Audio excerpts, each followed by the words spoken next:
Unseen Unfolding with a group of powerful, dynamic, multifaceted filmmakers who are here to tell you about their story. And we are here for Unfolded Roundtable presented by Jones Collective. Hello, ladies. Hello. I like that. That was so good. So we are here because y'all have all accomplished something so incredible. You guys have created films of all different genres, of all different types. And I would love to hear a little bit from each of you about what the film is that you created and what it's about. Just give us a little bit, because we got a whole conversation to have. But we're going to go ahead and start down here. Let us know what your film is and what it's about. All right, Destiny Muse. Well, my name is Mélisa. First of all, the film is called Black Women Euphoria.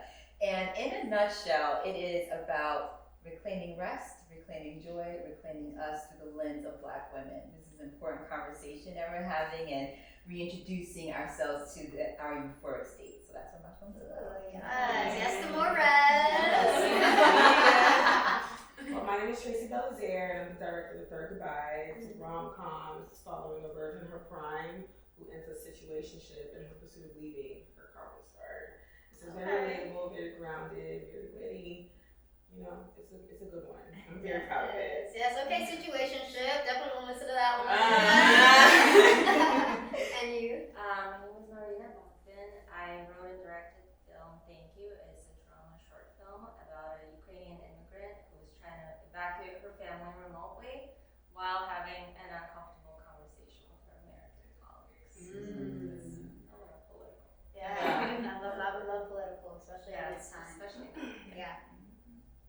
I'm Pheonix Rush. My film is INFADED. It's an adult animated sitcom.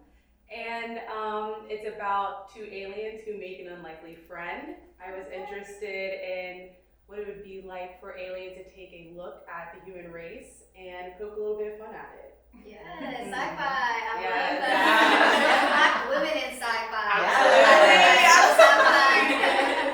And you? And I'm Monique, Lindsey, and my short film is a poetic narrative called SION, an imaginary place considered perfect or ideal. And so it's exploring romance and the idealization of love and how that can be self-destructive, and also sometimes how in love you may not need something major to leave, but you need to leave. That's real. You know? I can't wait to see that one. Yeah. Hi, my name is Cyn Hilaire, and my short film is called Makeup in Medicine. And it's a story about a Haitian American girl who forgoes her plans to go to medical school and instead tells her whole family that she wants to become a makeup artist. So it talks about just the pressures that first generation Americans have and meeting the expectations of their family and what it means to like explore their own American dream. I love that, and I feel like it's probably so relatable, especially being at a table full of women who did the unorthodox. Y'all went into film, into creativity, so really excited to dive into that as well, and I know we're going to talk about that a little bit later. But first, what I want to do is I want to start off with just a little bit of an icebreaker so we can dive a little bit further into your movies, your scripts, into why you created them. So our first question is, what was the entry point into the story? Where did the first spark come from? So what was the thing that made you say, I need to tell this story? And we can popcorn it, whoever feels comfortable to answer it first, but I want to know, where did your story stem from? I can go first. Please. So my short is loosely based on a real life experience. What's crazy is that year I decided I wanted to make a short. I just didn't know what story I wanted to tell. And so after the experience, I was like, this is crazy, this should be a movie. And I was like, okay, I found a story. And so that's essentially where the beginning started for mine. So real life. Real life. Sorry, how many of y'all, your stories were inspired by real life? Okay, yeah, that's so beautiful. Anyone else? What was the spark for you? I think mine started from different spaces. I mean, the idea of like telling your parents, no, I don't want to become a doctor or a lawyer, an accountant, which is really big in immigrant households, no matter what background you come from, was something that I personally experienced. And then of course, like meeting other creatives from different backgrounds, like we all have the same story. But another like entry point honestly was makeup. So I started this short completely different.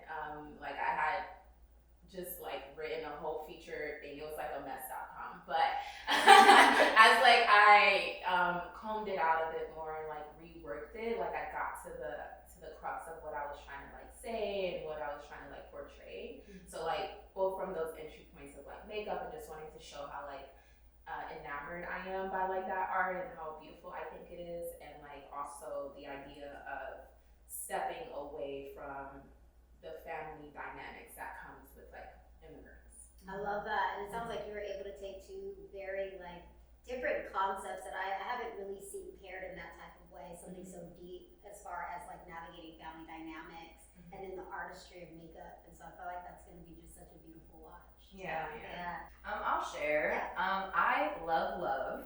Yeah. But also I'm aware that who you choose to love and spend your life with changes your whole life. And I have always just been such a lover girl, and I write poetry sometimes.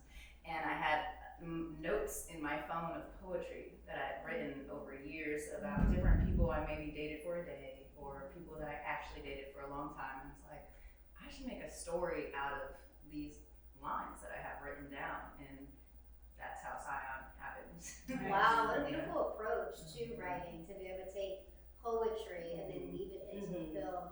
I'm really, really excited to see that. Yeah, I'm a poetry girl. I love poetry, so I'm excited to see how you weave that together.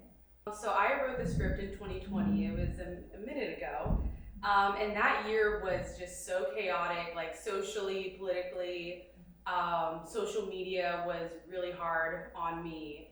So I wanted to take a step back and to write a short.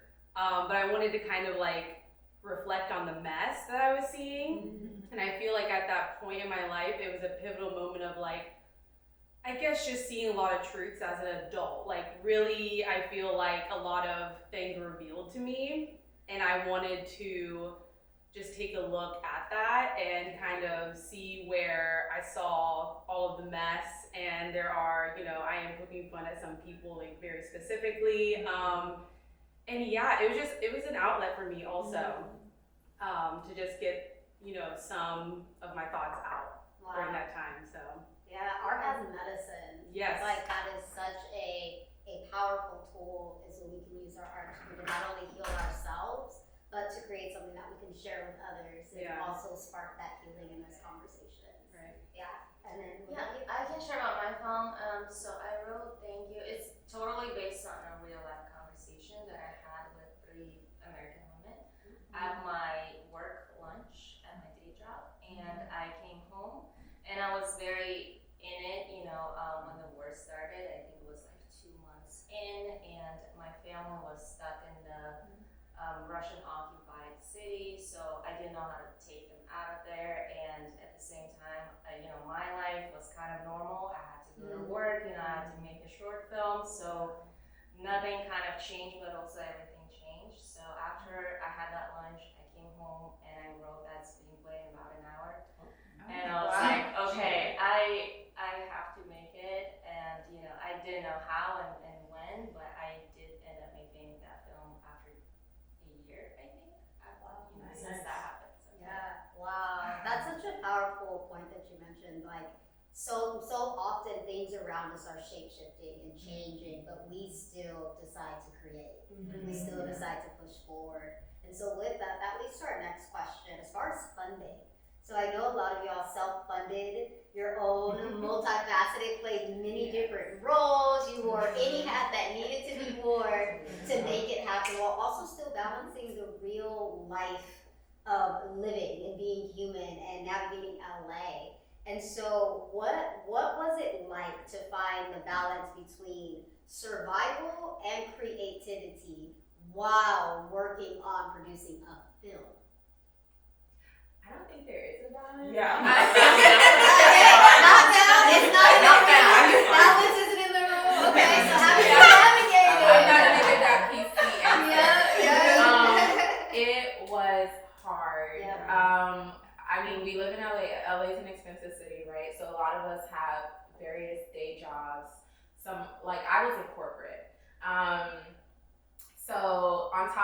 just the film industry constricting, that side is also constricting, right? So with me making this film, I had 3 layoffs while making this film. Wow. On top of putting my own money into it, and also like doing SION Spark to like raise money, right? So I wrote it, I produced it.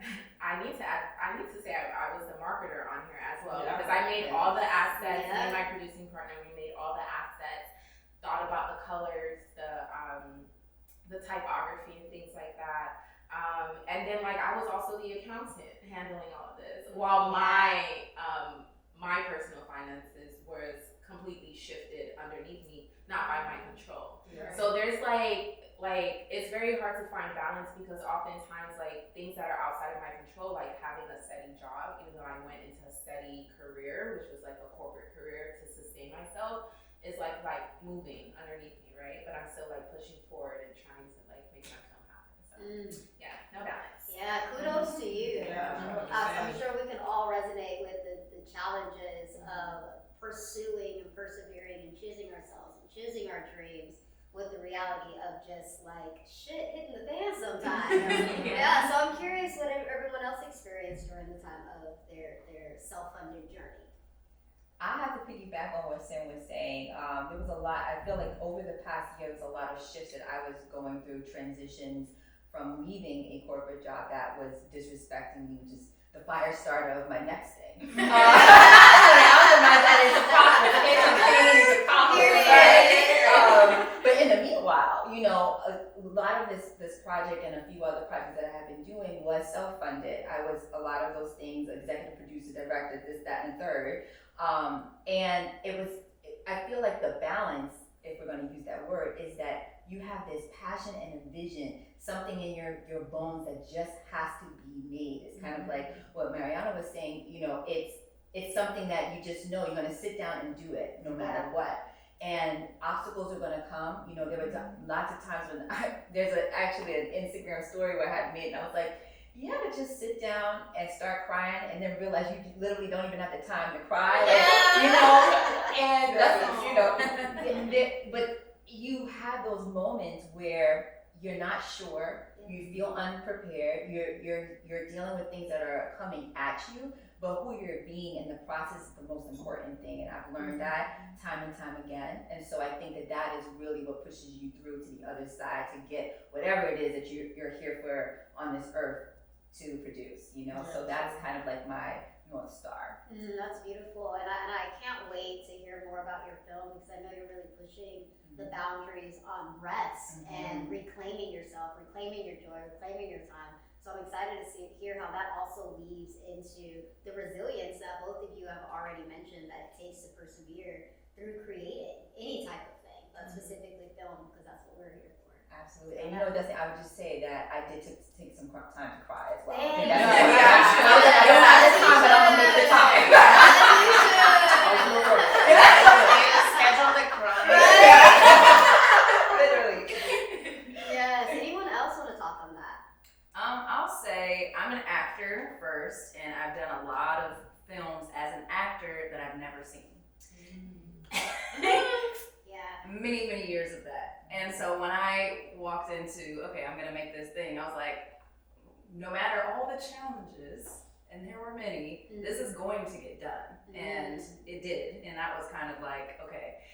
And I used, you know, savings from money that I've gotten acting and just reinvested that into myself to hopefully create more opportunities and more art in the world in general.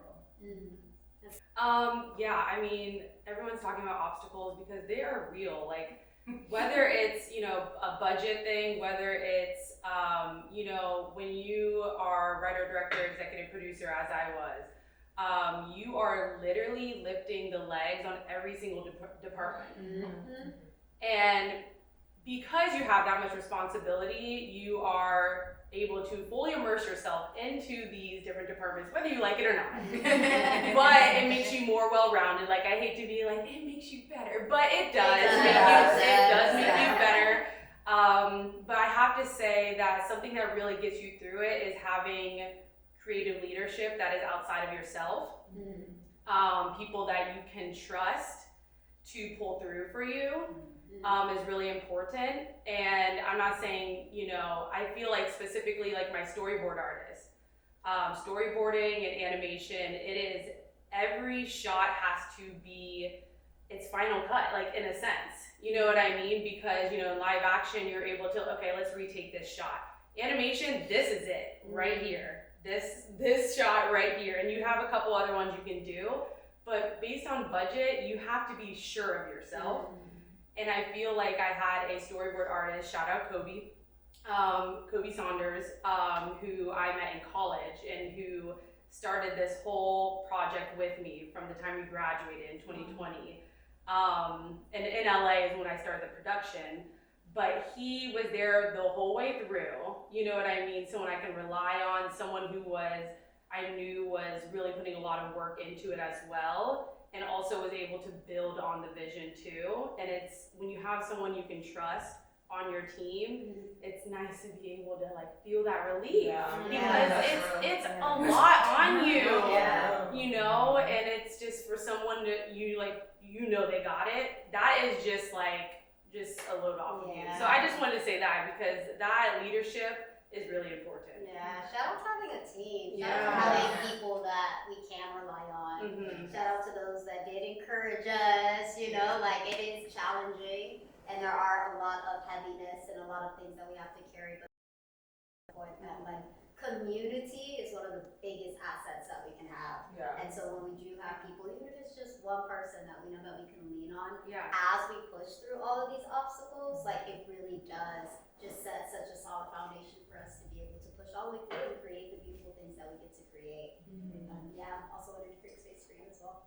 I was just gonna mention that not a lot of people share how financially devastating these short films can be. What I did, I pulled out the money from my emergency fund, and then obviously some emergencies happen, so I went into a credit card debt because of that I'm almost done paying off. But you know, to be fair, I think all of it was worth it. So like you said, like, you know, if you have that fire, if you have that passion, you'll find a way. So but it is hard money-wise. It is hard, and all you guys probably agree. It's a very expensive medium. So Yes. like it's hard. Like maybe a senior can like learn some guitar and do some like acoustic thing, but like we like have to hire people and bring other skill sets. Or learn a new skill. Right. How many skills can I learn? Every single one. I love that so much, and I feel like even to piggyback on what you said, as far as it still being worth it. So I know we all shared about the challenges of it, but if you can sum it up in like a sentence of why it was worth it anyways. So you talked about the challenges of going into debt. Talked about the challenges that one hit. Talked about the challenges of having to persevere and be resilient through the challenges, the ups and downs, the uncertainties of jobs, and being able to handle your own thing. But y'all chose to keep going anyways. Most people don't. Y'all decided that you was gonna see it all the way through, right? You know firsthand as an actor how many things didn't get finished, but y'all decided to finish. So on the other side of that, why was that worth it? You have to be insane. I feel like I'm still finding out, you know what I mean? I am a believer. Literally, we're finding out. But I do believe in the transaction of energy, and I am betting on that. You know what I mean? The amount of energy we all put into these projects, I do feel like it's tenfold on the other side. But you have to do these things like this, go tour your project, and go, you know what I mean, like find out what's on the other side of that. You gotta just keep putting yourself out there. But I mean, it's like blind faith. You really have to have faith in yourself, faith in whatever, you know, higher power you believe in, you know what I mean? Like these are things that you really have to dig deep, you know what I mean? And it's not in front of you. So, you know, it's a journey thing. You really have to like find out. So beautifully said. I also like to add though, for me specifically, I felt sick if I didn't make it. Like I hate a what if. And so every time, like to the point of like having challenges, like I'm like, okay, let me take a beat. Like let me go back to the scoreboard. Let me like figure out what I want to do with this. But it's also like, if I don't do this, I'm going to be sick inside. So it's like, that's me betting on myself. That's me just going through whatever God wants me to go through, whether it be me being talent or me directing it. Like we're just gonna see, because at the end of the day, like this stuff is not ours. And so if I'm a vessel being used to like tell a story or like bring light to a situation, then like so be it. To sum it up for me, I did what I said I was gonna do. Period. And now I'm more boss. That's it. Period. Yeah. Yes, I love that. Anyone else before we move to the next question? I just want to acknowledge that any film that's completed is literally a miracle. Like, literally. So it's just the joy of knowing that you were one of those people that saw it to fruition and let a miracle be birthed. It's really hard to make a film. Yeah. Even if it's a feature short, that ain't hard. Yeah. Would I do it again? I would. I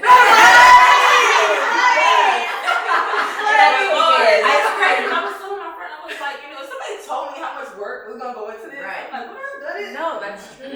I still would have, but it's like, it's a lot of work. It's a lot of people. It's a lot of people. internal work that you're probably doing inside, as well as trying to get your stuff out. It's a lot. A lot of new skills to learn. Exactly.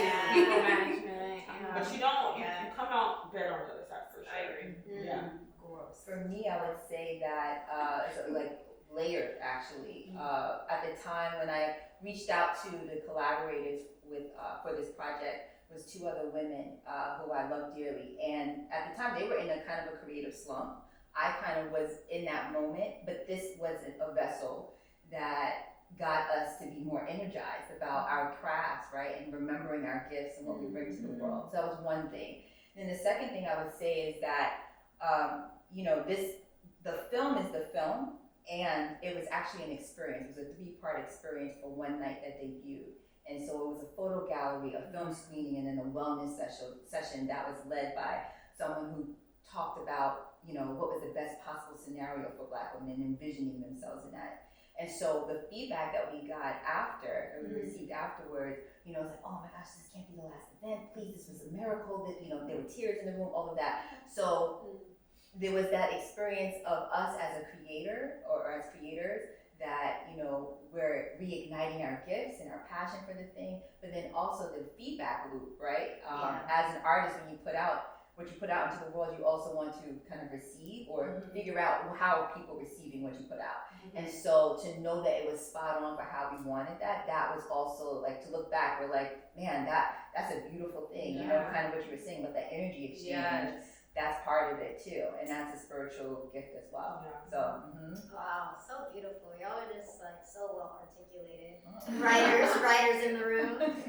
So going back to the films themselves, right? So it really set the foundation of what it took for y'all to even be able to create it, the highs, the lows, the challenges. Going back to the actual creation process of the film, what is the thing that scared you the most about telling your story? What was the thing that you had to like work on the inside of you, like, no, you know what, this story gets to live regardless of what it's feeling like inside for me right now? I think in regards to mine, it's a very touchy topic as far as like celibacy, virginity, like your relationship with God. And so like for me, the biggest struggle was being as vulnerable as I could with the team around me, because it's like, okay, yeah, this is my business, but it's not like y'all business. So I was trying to tell, and so I think that was my biggest challenge. I feel like the more I would like communicate and like actually open up and like tell them why this is important, like why we have to say it this way, the better it came out. Wow. Okay, so that vulnerability piece. Yeah, that's huge. My film is it's a different ethnic group. So we're talking about Haitian Americans, right? It's multilingual. You have like the parents who came and immigrated, and like the conversations that happen with their children that are born here.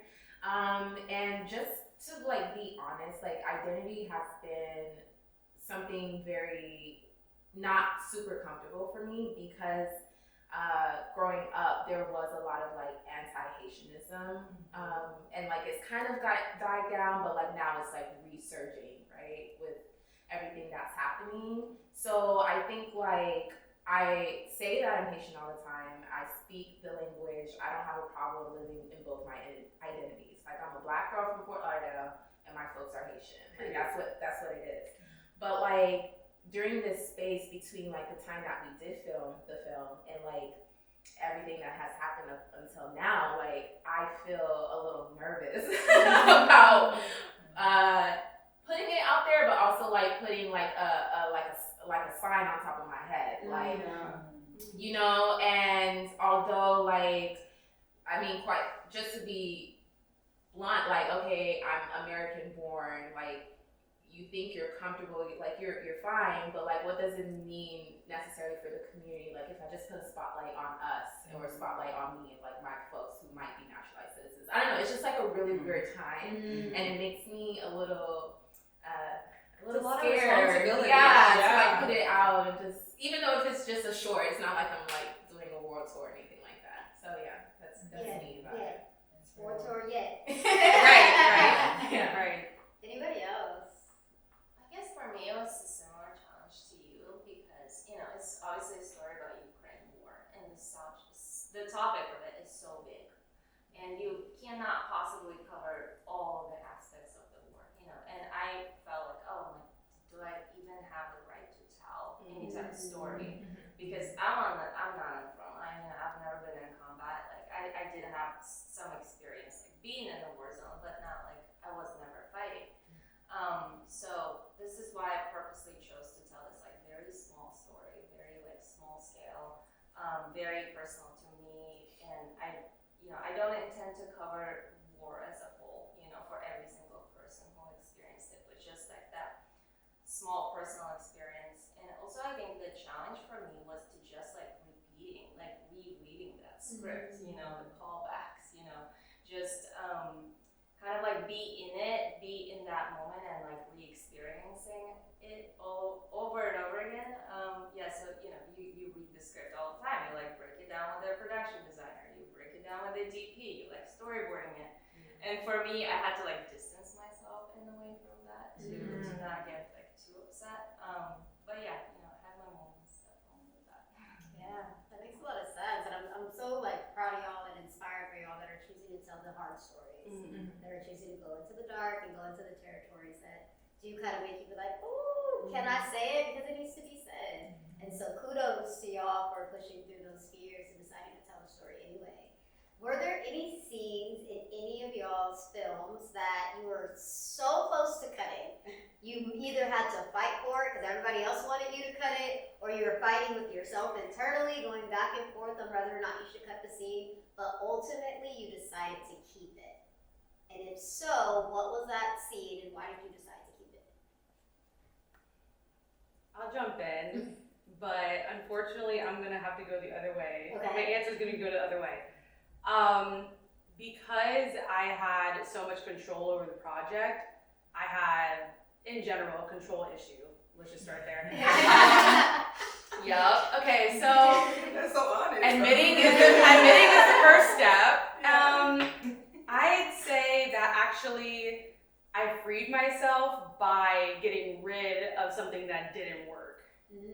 I think it's really, you want to keep everything in because you put so much energy into it. And like I said about like with animation, like you put so much into this like one shot, you know what I mean? And you like have to be sure about it. But I knew at the very beginning of my short, something wasn't working, this scene. It was basically, you know, it's about aliens, and I had to make a switch between alien language and English, assuming that my audience was English, right? Like it's a weird territory to be in.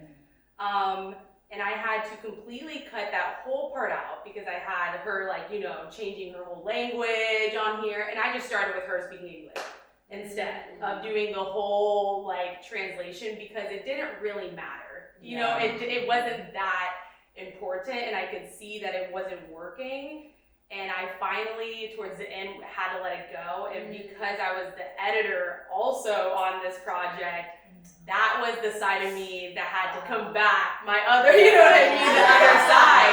I had to be that person because your regular editor is going to tell you right away, like, it doesn't work. Yeah. But I had to, like, you know, I was going back and forth, like, you know, I was like, no, we can keep it. And I had to let it go. So, and once I saw without it, I was like, yeah, like, that's what you, it made more sense. It's what I needed to do. So I think that was actually one of my struggles, was letting go and making cuts.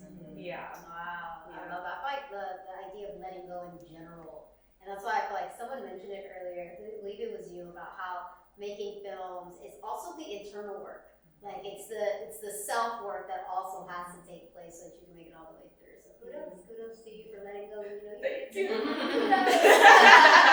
Anybody else on either side? You either knew you needed to cut something and cut it, or you went back and forth and decided to keep it.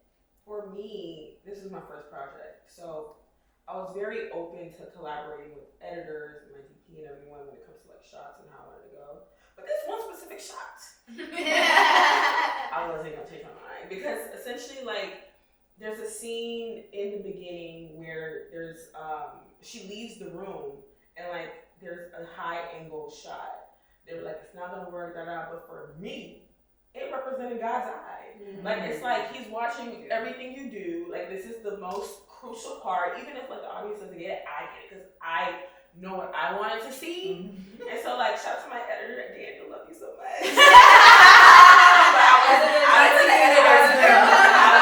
was not gonna fold. And it's in it, and it makes sense, and I love it. And I think after that, he like realized what I was trying to say, and I think that's so important. Like, just remembering your North Star and like having to tell you the story you want to tell, and not like wavering from it. Because there are points they did have, but not that specific part. Because no. But that's also so powerful as well. Like being able to own what it is that you want in your story, in your narrative, and not hold it. And like holding on to that and being okay with being the person to say no. And being okay with the discomfort that comes with that, with the conflict that may come from that. So also kudos to you, kudos to you this entire process. You have to be able to, like, yours is like a whole other level of like something that is much deeper to you, right? You know what I mean? It also was like an aspect of the theme. You know, mine was like not that. You know what I mean? You got to pick the battles. You know what I mean? Like that. You know, you have to understand like what's worth getting rid of, which is that my thing was a lot smaller, was not going to change what the concept was, what the theme was, yada yada, you know what I mean? Yours is like literally something that is like a divine part of the story, so the depth, you know what I mean, you have to be able to like decipher that. And it's tricky because like again, this is my first, so it's like juggling whether like am I making sense, or like are they the professionals, like are they the ones saying that, but it's also like again to the first line, like I heard you. And it is. It's not and not betraying yourself. Exactly. And you know, all of us on this couch are women filmmakers and women in leadership at the end of the day, right? And so saying that's not going to work for me. I hear your point, and I raise you 10 to my point. It's okay. You know, it's okay, but that's part of like knowing your worth and what your eye is and what's important for you, and not betraying yourself. I had to live in that space a lot. So I didn't direct my film. Belizaire directed my film. And so I was okay letting that go because I was already wearing so many hats. But I did write the film. And I found them cutting things out. And I was just like, no, like one line she says is, I hate it here. And I'm like, this is important because this is speaking to like the culture, the zeitgeist right now. Like a lot of the younger generation, like we are just not happy with the way things are going, and we deserve the right to say that. Like, why would you take that part out after her pivotal monologue? And then I have to fight for the monologue. The monologue plays on like the Twitter or Black Twitter's dissertations that we used to have with each other on the Black things, right? And I'm like, you guys don't get the like no one got the reference on my team. And I sent them the examples. And I was like, I don't care if you guys don't get the reference. I made the world. I made the world, technically I made the jobs. And like I had to like uncomfortable because Yeah. we're very conditioned to not be like, no, this is what I want. Yeah. And then I also have to live with the fact that like, oh, now I'm being called difficult. Yes. Like, or my fiance.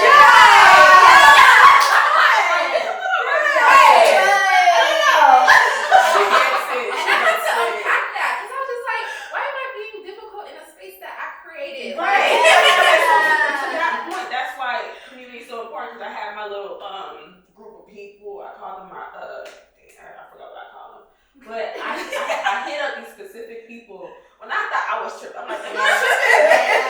Like, am I tripping? And so they bring me back home. I'm like, all right, easy. Because sometimes people take advantage of the fact that you're new and you're a woman and like, you know, you're sweet, you're you're small. Yeah. Like, come on. But I brought the money, like.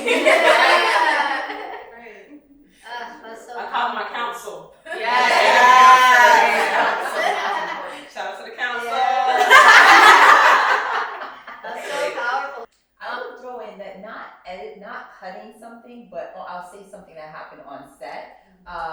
One of the women that we interviewed, you know, it was kind of hard for her to express herself. So I found myself trying to pull emotion from her. Like, you know, she's so guarded. And eventually she kind of cracked and she started crying. And people were like, oh, should we cut? And I'm like, no, let this roll. And we let it roll, and she had to excuse herself to get tissues, but then she opened up, you know, and so I think that there is a nuance there as a director, and you're kind of being the leading energy on set, that you can allow space for that emotion and keep the camera rolling because you don't know what's going to happen after that. And so that's kind of like a in the moment executive decision that you have to make, right? And again, being comfortable with the uncomfortable sometimes. Yeah. It's so good. I'll just add that I was thinking of two examples, but I'll say this one because it was a pre-production example.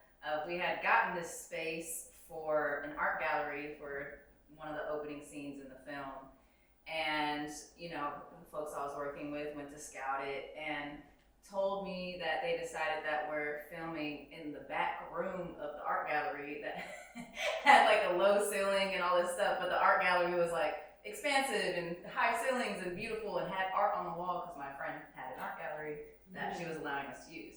Anyway, I had to fight tooth and nail to make it happen in the gallery that we were supposed to do it in, and it looks beautiful. And also, like, because it was supposed to be, I was told it was an issue of like lighting and like making it too hard to light, and so we came up with, I know this might be a question later, but like using candles and other lights and other ways to make the look and the feel of it, the vision. And yeah, just thinking about all the things that I had to fight for that was written and pre-planned and pre-approved. They forget which hats. You're wearing this hat, I'm wearing this one. So that, and then another situation where it was a 3-day shoot and it was a challenge, and so 2 scenes that were written weren't filmed. And so, but I was like, you know what, I'm gonna figure out how to make this narrative still make sense, right? Without having to spend more money, more filming, more days. So we're gonna figure it out. And I ended up having to like edit together kind of thing that you'll see at the end of the film. That is just footage made, and we put in some voiceover stuff to kind of move the story forward instead of having to include another extra filming day and all this stuff, you know. But I was like, okay, cool, because we started editing it and didn't have that component, and I was just like, yeah, we need something here. So I fought for it a lot. I feel like, go ahead. Oh, I was just gonna add, I fought the weather on that day.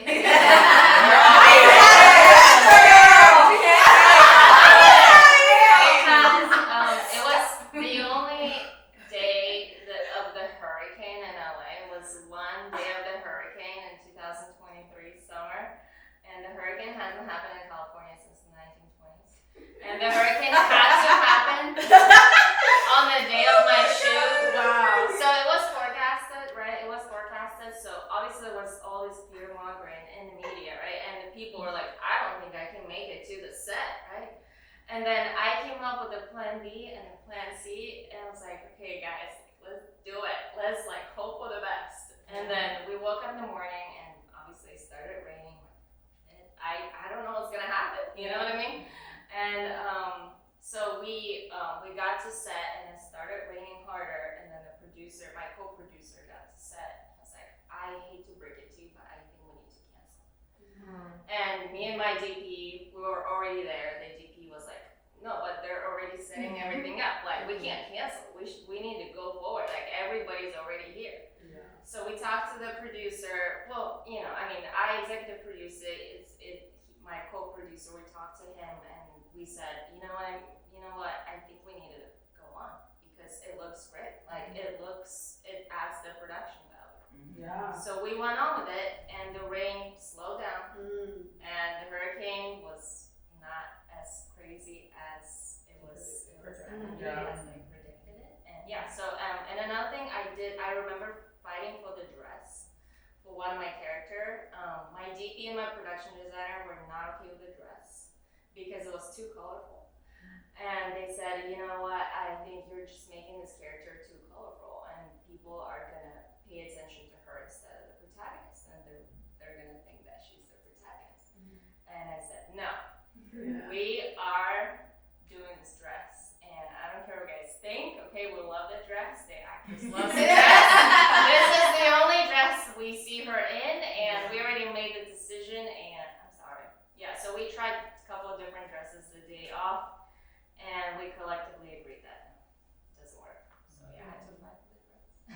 I just want to add one thing, Yes, if you don't please. mind. One more thing. Yeah.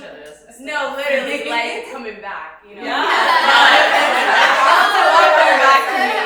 But I want to say that one of the biggest lessons I learned, and it feels like a lot of us had to learn, was that in these leadership positions, no one tells you about artist management. That is by far the hardest thing that I had to, accept that role. It is extremely hard to manage it all, you know what I mean? And I didn't know that was part of the job, was artist management. I didn't know that. You know what I mean? I'm so immersed in all of the, actual, the story, all of these things, the creative, but the artist management is such a big part of it. It's like human resources, you know what I mean? But it's just, that's by far one of the hardest things about, I would say, being a director for me. Because writing is like my butter, but directing is just a whole other beast of communication and being like a strong leader. So, yeah. That's so fire. I feel like the underlying theme, one of the underlying themes of everything that we discussed is this idea of being underestimated, of not being seen for your power, not being seen for your intelligence, especially being female and women film creators. There is this underlying thing of having to fight and having to prove yourself. With that and in that space, how did you navigate that? Navigate that in a way where you were able to still, I'm sure there was a little bit of chaos, because sometimes a little bit of chaos is what get things moving forward, but also a balance where it wasn't so much that it destroyed the progress, and you were also still able to get it done. So how did you navigate being underestimated, having to fight and prove yourself, but still able to push through and navigate the team dynamic? I think for me, I just, in a loving way, would say if you're bringing up problems with no solutions, why are you trying to change things? Yeah. You know that. You're really lists of problems. We don't have time for that. Yeah. How about solutions? Right. And let's move forward. Right. Don't just change things to change them, or maybe you don't understand them. My film is very unique in the way that it's told, so some people aren't going to get it, and that's okay. It's not for the people that don't get it. Yeah. And so there was a lot of that, and then a lot of encouragement too. I think in my particular experience, I was very passionate about finishing it, and I can't say that my team was. And so it was very just, let's keep going, everyone. Come on, let's finish it. It was a lot of encouragement. Yeah. I cried. Several times. Yeah, several times. I cried. And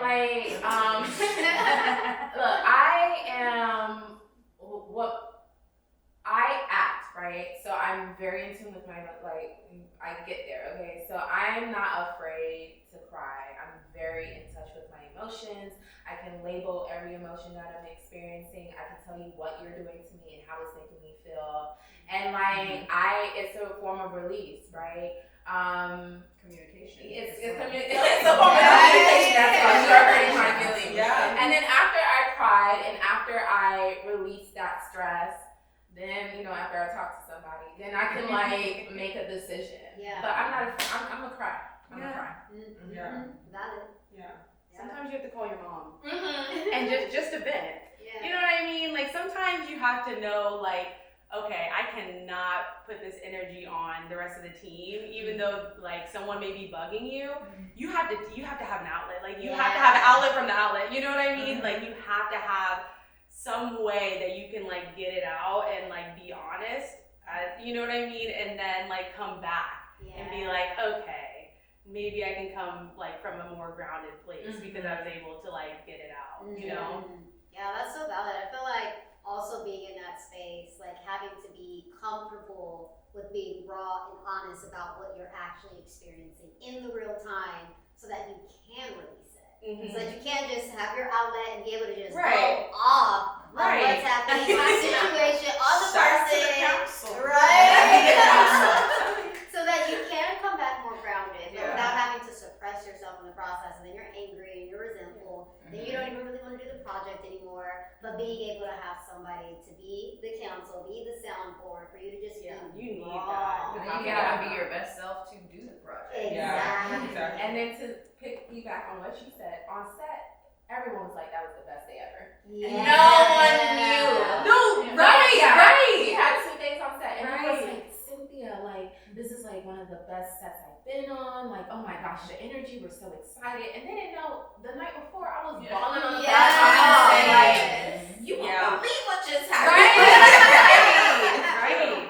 You need that. Yeah. I feel like that sounds leadership. Because like leadership doesn't mean abandoning ourselves, betraying ourselves. And these are real human emotions and experiences when you're dealing with teams, you're dealing with something that you're so passionate about, something that you're so deeply connected to. Like these emotions are gonna come up. You're gonna be irritated, you're gonna be frustrated, you're gonna be tired, you're gonna want to quit. And so being able to honor that part of the journey as well, while still being able to show up in the space when it's time for action as the leader and create the space and environment where you're not just spilling on everybody and you're able to show up and people are able to walk away like, oh my God, that was the best. And when you was ready to cuss them all out.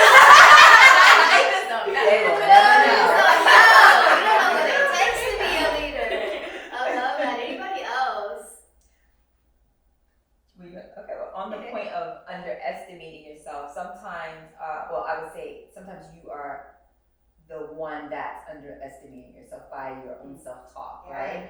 I even moments ago before coming on set here, somebody spoke to me and they were like, oh, but did you go to film school? And for me, I did not, but the thing is that you realize that, in the filmmaking community, none of that actually matters. It's cool if you did, cool if you didn't. What matters is what you're doing. And so when you are in that moment of self-doubt, I feel like you have to either go back and check my resume, or go back and say, I'm looking forward to this and I believe in myself. And the belief in yourself really just comes kind of full circle about that energetic work, right? Like I take so much pride and interest in stillness and remembering who you are at every moment, because it's easy for that to slip away. So the self-talk is easy, it's right there, but pushing through again to who you know yourself to be is what's going to set you aflame. You'll be the Pheonix. Yes. So I would say that as far as the point of underestimating yourself. I love that. I kind of want to add to that. I was always struggling with negative self-talk. Like that voice just going on in my head, no matter what I do and the quality of what I do. So as I was prepping for my project, I found it really helpful to just take 10 minutes every day, not doing anything. Just laying or standing or sitting, not thinking of anything, kind of like getting into this meditative state. And that really grounds you. And then you are able to go on about your duties that day and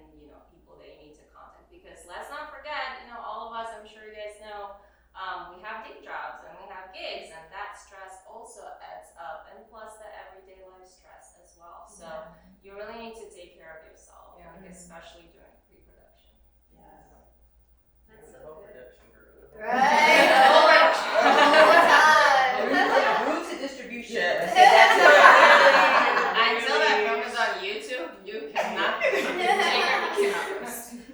Speaking of like taking care of yourself, the reality of the situation is we live in unprecedented times. Like there is so much going on at any turn. If you're on social media, there is so much devastation. There's so much grief. There's so much loss. That's collectively, and then also on top of that, collectively, our individual experiences of navigating day-to-day life and still choosing to create art. Do you feel that you choosing to create art in spite of everything that is going on is a form of resistance? How do you connect with your artistry, and how do you choose to still build even when the world outside may be telling you that it's selfish to keep going, that it's insensitive to keep building and creating and doing the things?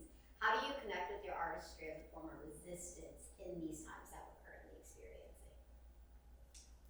I just want to say when you're called to do something, you gotta do it. Period. Yeah. That's that. Like, regardless of what's going on, whatever storms are happening, because to Cynthia's point, like, for me, I think when I started filming my short, I quit my job. We gotta talk about it. But with that, it's like, girl, like, get your life together, but also like, no, I feel like there's something bigger that needs to be done here. And so it's just something like, regardless of what other things are happening, like, you have to get this done. And so for me, it's like, just get it done, regardless.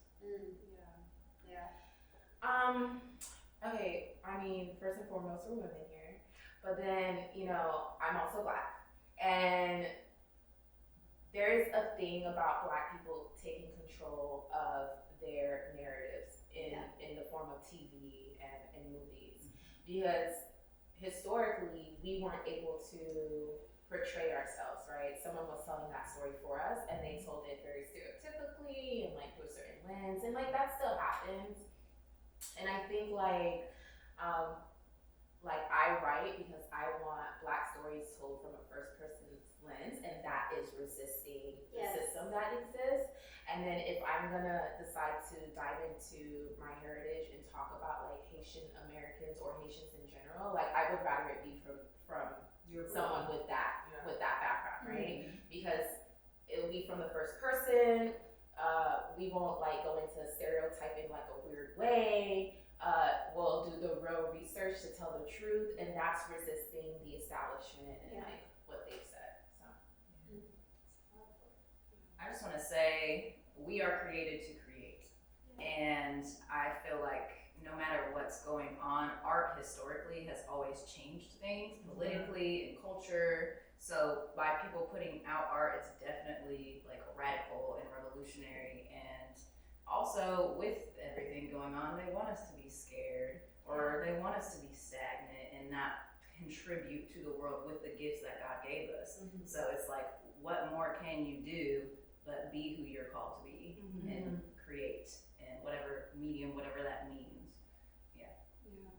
It's powerful.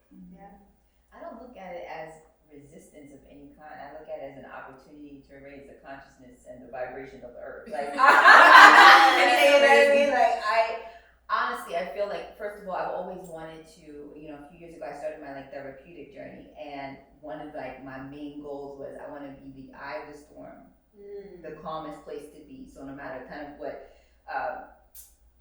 Tracey was saying earlier, that it doesn't matter what's going on around you, who are you, right, in the center of that. But then also as an artist, your job is to create and is to respond to the times. I mean, think about like the history. We know what was going on because of art from hieroglyphics onto this time, right? So it's kind of our call and response to this, and to remind everyone who looks at our art that they're not alone, that they see themselves in it, and I feel like that's part of the consciousness. I think that's an opportunity for us. Yeah. Anyone else? And Tracey, I knew your name. I just blinked. Girl, you I've been kicking the whole time. I guess on I agree with you in saying that the resistance is not really resistance, even though I think to other people it may seem like resistance, but to me it never was. Yeah. It's liberation. Yes. And I feel like me personally, so I'm the only artist in my family line that is doing it as a career, okay? So with that, there's some type of, I guess, it may seem like resistance, but it's actually liberation in my eyes for my descendants. Yes. So me opening doors for the ones that come after me is literally a part of my purpose. Mm-hmm. So no matter if it seems like resistance to whoever, you know what I mean? Like it's all about that purpose, like for each one of us, you know what I mean? And that is like solid within myself. So it just all really goes back to like the foundations for you and like what your purpose is, your personal legend, The Alchemist. I love that book. Love that book. Yes, but that's how I feel about resistance. And I think every artist is like, a little bit of a rebel, it kind of, it feeds you a little bit. You're like, oh, you don't like it? Okay, I'm gonna do it harder. You know what I mean? Yeah, I think that's so beautiful, everything that you guys have shared on this entire conversation. So much depth and just so much rich understanding of what it took for y'all to create what it is that you created and to hear the behind the scenes and the stories about what it took to be who you are standing in this room today. And so with our final question, I don't want it to end.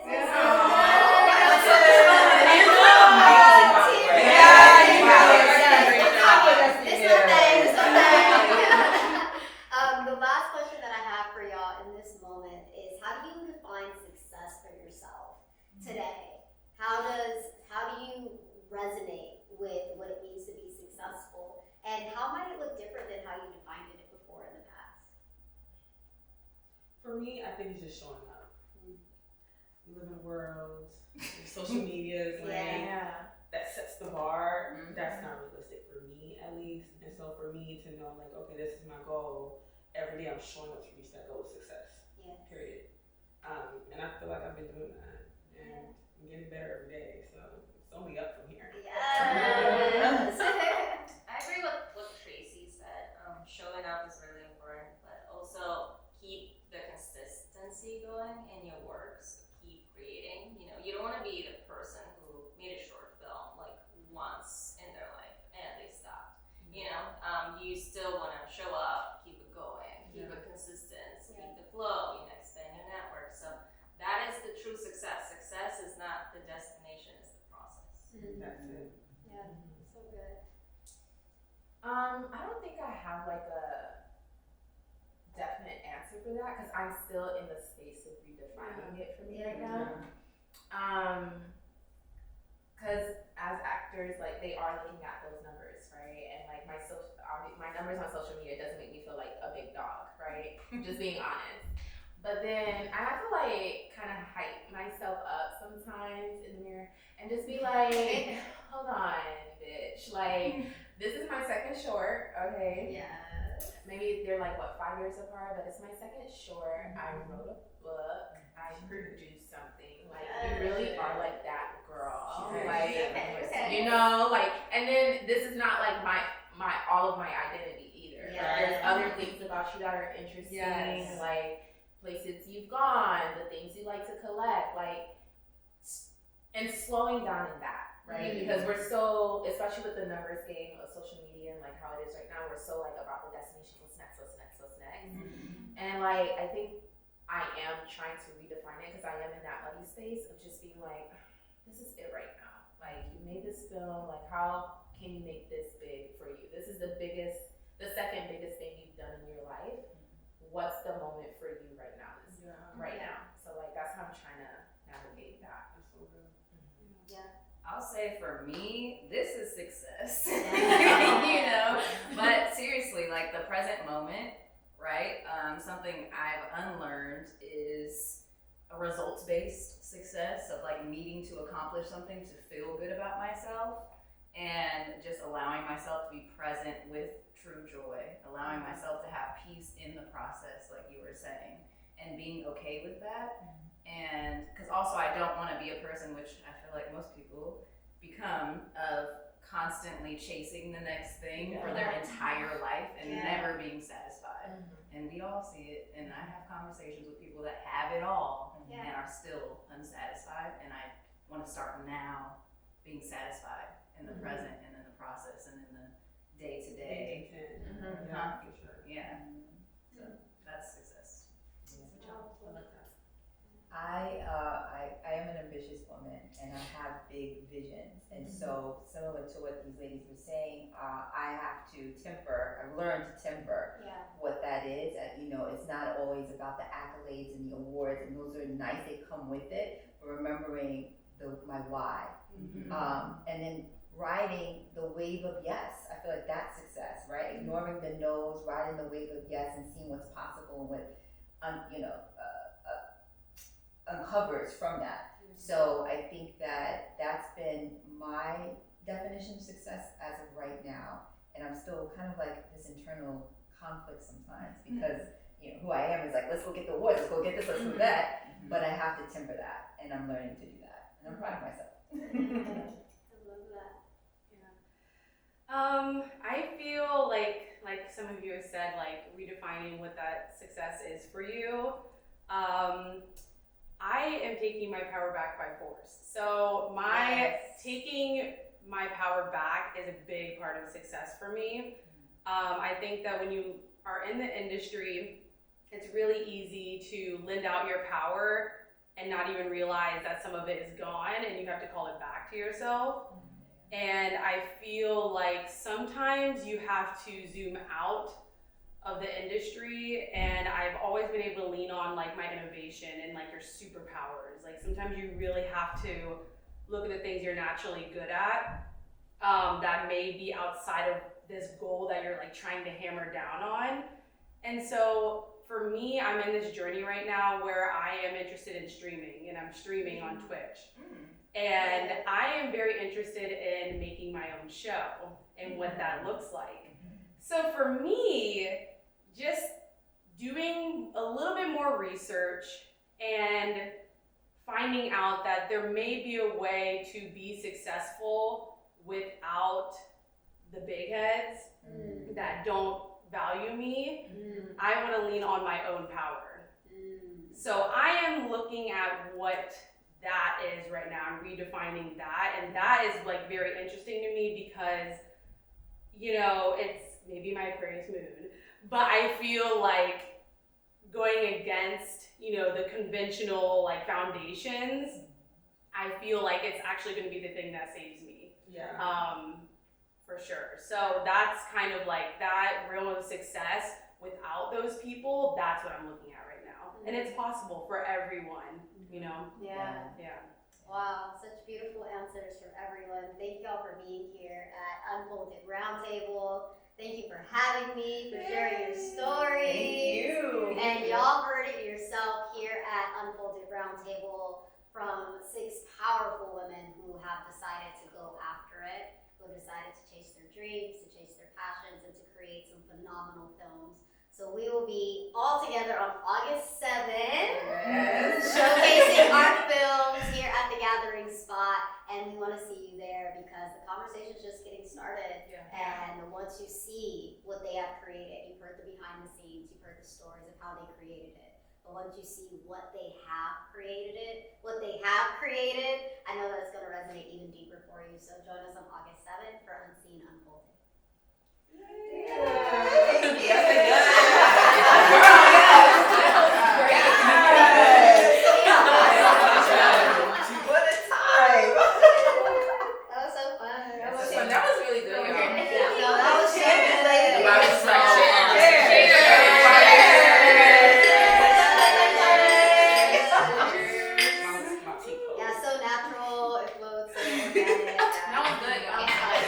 One take beauties.